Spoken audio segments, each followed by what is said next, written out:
ఎవరైతే ప్రెగ్నెన్సీ అనేది కొంచెం డిలే చేయాలనుకున్నా, లేదంటే మ్యారేజ్ పోస్ట్‌పోన్ చేయాలనుకున్నా, ఇట్లాంటి వాళ్ళు బెటర్ మీ ఎర్లీ 30స్‌లో ఈజీగా ఉంటది. ఫెర్టిలిటీ ఫ్రీజింగ్ అనేది. ఎగ్ ఫ్రీజింగ్ అంటాం గదా! సో, ఈ ఎగ్ ఫ్రీజింగ్ అనేది ప్లాన్ చేసుకుంటే, మీకు తర్వాత ఫర్దర్‌గా ఈ ఫెర్టిలిటీ అనేది ఇంపార్టెన్స్ ఉంటది కాబట్టి, మీకు ఎక్కువ కంగారు పడక్కల. ఆల్రెడీ మీరు ఎగ్ అనేది ఫ్రీజ్ చేసుకుంటున్నారు కాబట్టి.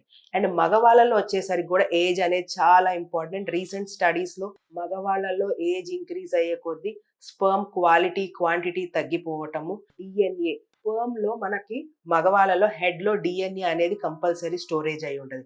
ఆ డీఎన్ఏ ఎక్కువగా డ్యామేజ్ అయిపోద్దనమాట మగవాళ్ళలో ఏజ్ ఇంక్రీజ్ అయ్యే కొద్దీ.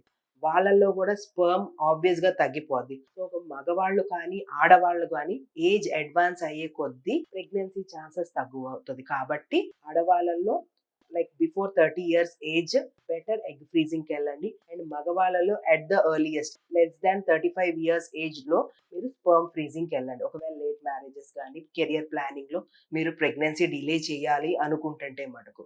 ఓకేనా? థాంక్ యూ అండి. మీకింకా ఏమైనా డౌట్స్ వస్తే మీరు డైరెక్ట్‌గా మా 49 ఫెర్టిలిటీ సెంటర్స్‌ని కాంటాక్ట్ చేయొచ్చు. మీ డౌట్స్ అన్ని క్లియర్ చేస్తాం. Thank you.